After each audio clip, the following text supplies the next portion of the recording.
మనం ముఖ్యంగా ఈ మధ్యకాలంలో B12 ఏదైతే విటమిన్ ఉందో అది డెఫిషియన్సీ వలన మనం ఎన్నో సమస్యలు చూస్తాము.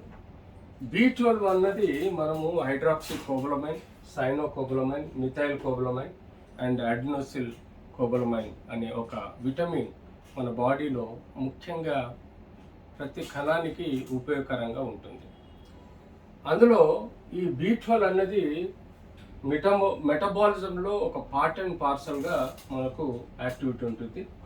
ఇందులో బి విటమిన్స్ మన బాడీలో ఉండే డిఎన్ఏ ఫార్మేషన్ కానీ డిఎన్ఏ పెరగడం అంటే దాని అభివృద్ధిలో దాని ప్రక్రియలో ఎక్కువగా హెల్ప్ చేస్తుంది. అంతేకాకుండా నరాల ఫంక్షన్ కూడా అంటే నర యొక్క యాక్టివిటీ కోసం కూడా దానిలో ఉండే ఇంపల్సెస్ పంపించే విషయంలో కూడా B12 ఎక్కువగా హెల్ప్ చేస్తుంది. అంతేకాకుండా ఈ సర్క్యులేషన్లో ఉండే రెడ్ బ్లడ్ సెల్స్ని కూడా ఫామ్ చేయడానికి కూడా మనకు రక్తంలో ఎక్కువగా దోహదపడుతుంది.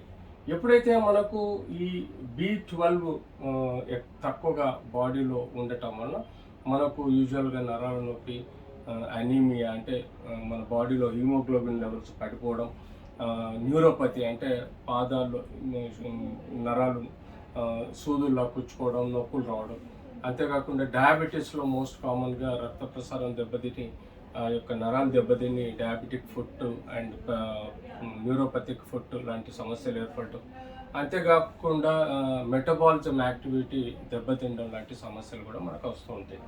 సో ముఖ్యంగా ఎందులో మనకు ఈ ఫుడ్ ఈ యొక్క విటమిన్ ఎక్కువగా ఉంటుందంటే ముఖ్యంగా మనకు లివర్లో, అలాగే ఫ్యాట్లో, అలాగే ఎగ్స్లో, అలాగే డైరీ ప్రొడక్ట్స్లో, పప్పు దినుసులలో మనకు ఇవి ఎక్కువగా ఉంటాయి.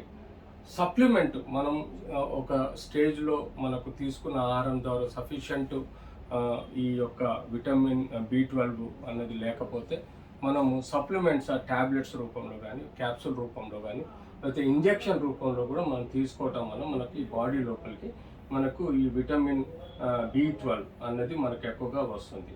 సో యాజ్ ఇట్ ఈస్గా మనకు ఎప్పుడైతే కాంప్లెక్స్ అంటే ఈ యొక్క కోబాల్ట్ కానీ లేకపోతే కొరిన్ అంటే కొన్ని మినరల్స్ని కూడా మనకు ఇంట్రాక్ట్ అయ్యి ఎక్కువగా డెవలప్ కావాలంటే మనకు ఈ యొక్క విటమిన్ B12 అన్నది మనకు సఫిషియెంట్గా ఉండాలి.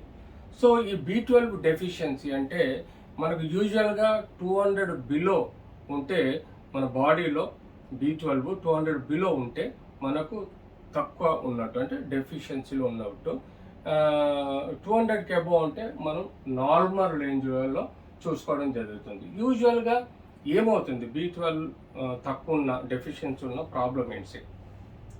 మనకు ఒళ్ళంతా ఒకలాంటి జలదరింపు, లేకపోతే పని చేయలేని లెథార్జిక్ లైఫ్, ఫెటిగ్ అంటే ఊరికే మనము నీరసం చెందడం లాంటివి ఫెటిగ్ ఎక్కువగా రావడం జరుగుతుంది. దాంతోపాటు సిక్గా ఫీల్ అవ్వడం, కళ్ళు తిరగడం, అంతేకాకుండా లైట్ హెడెడ్నెస్ మన తలలో ఎక్కువగా లైట్గా ఉండిపోయి తిరుగుతున్నట్టుగా ఫీల్ అవ్వడం, అప్పుడప్పుడు మనకు డిప్రెషన్ అంటే ఏదో తక్కువైనది ఏదో ప్రాబ్లం ఉందన్న విషయాలలో సైకలాజికల్గా డిప్రెషన్ రావడం, కొంత మేరకు మెమరీ కూడా లాస్ ఉండడం, బాడీలో ఏవైతే మూమెంట్స్ ఉంటాయో వాటిలో రిఫ్లెక్సెస్ ఏవైతే ఉంటాయో అవి తగ్గిపోవడం, కన్ఫ్యూజన్ రావడం, అంతేకాకుండా స్కిన్ కూడా పేల్గా రావడం, అంతేకాకుండా ఏదో అబ్నార్మల్ సెన్సేషన్స్ బాడీ అంతటా ఫీల్ అవ్వడం, కాళ్ళల్లో పోట్లు రావడం, నీడిల్స్ ప్రికిల్స్ కుచ్చుకున్నట్టుగా పాదంలో తిమ్మిరిలు రావడం, స్పర్శ పోవడం, కొన్ని విషయాలలో ఒకలాంటి మ్యానియాక్ సైకోసిస్ ప్రాబ్లమ్స్ కూడా డెవలప్ అవుతాయి. సో విటమిన్ B12 డెఫిషియన్సీలో ఎక్కువగా మనం పర్నీషియస్ అనీమియా అంటే అదొక టైప్ ఆఫ్ హీమోగ్లోబిన్ పడిపోవడం లాంటి వ్యాధులు మనం చూస్తాము. సో ఇందులో ఎక్కువగా అనీమియా ఒకటి ఉంటుంది, అది అందులో మెగాలోబ్లాస్టిక్ అనీమియా కూడా మనం కామన్గా చూస్తాం. అంతేకాకుండా మనకు గ్యాస్ ప్రాబ్లమ్స్, గ్యాస్ట్రిక్ ప్రాబ్లమ్స్ అంటే ఈ యొక్క B12 లేకపోవడం వలన ఇంటెస్టైనల్ ప్రాబ్లమ్స్, న్యూరలాజికల్ ప్రాబ్లమ్స్ కూడా మనకు ఎక్కువగా వస్తుంది. ముఖ్యంగా మనకు ప్రెగ్నెన్సీ, లాక్టేషన్ సమయాల్లో కూడా ఎర్లీ చైల్డ్హుడ్లో కూడా మనకి B12 డెఫిషియన్సీ వలన ఎన్నో సమస్యలు వస్తుంటాయి. కాబట్టి ప్రెగ్నెంట్ మదర్స్కి ప్రాపర్గా మనం న్యూట్రిషన్ సప్లిమెంట్స్, అంతేకాకుండా న్యూట్రిషియస్ ఫుడ్ కూడా మనం సక్రమంగా ఇవ్వాలి. సో ఇలాంటి సమస్యలు ఏర్పడినప్పుడు దీన్ని మనం డయాగ్నోసిస్ చేసుకోవాల్సిన అవసరం ఉంటుంది. సమ్టైమ్స్ మనము ఈ ఒబేసిటీలో మనము కడుపు ఆపరేషన్లు ఎన్నో చేస్తాం. అంటే గ్యాస్ట్రిక్ లీవేజ్ అంటే కడుపును సైజ్ తగ్గించే ఆపరేషన్ చేస్తాం, లేకపోతే బెలూనింగ్ ఆపరేషన్ చేస్తాం. తీసుకునే ఆహారాన్ని పూర్తిగా కంట్రోల్ చేస్తాం కాబట్టి వాళ్ళకు విటమిన్ B12 డెఫిషియన్సీ కూడా ఎక్కువ వచ్చే ఆస్కారం ఉంటుంది. యూజువల్గా మనం మీన్ కార్పస్కులర్ అంటే రక్త పరీక్షల ద్వారా ఈ బాడీలో విటమిన్ B12 డెఫిషియన్సీ ఎంత ఉందన్నది చెప్పుకోవడం జరుగుతుంది. అందులో ముఖ్యంగా 200 బిలో ఉంటే డెఫిషియన్సీలోకి, అంటే 150 140 ఉంటే డెఫిషియన్సీలోకి తీసుకోవాలి.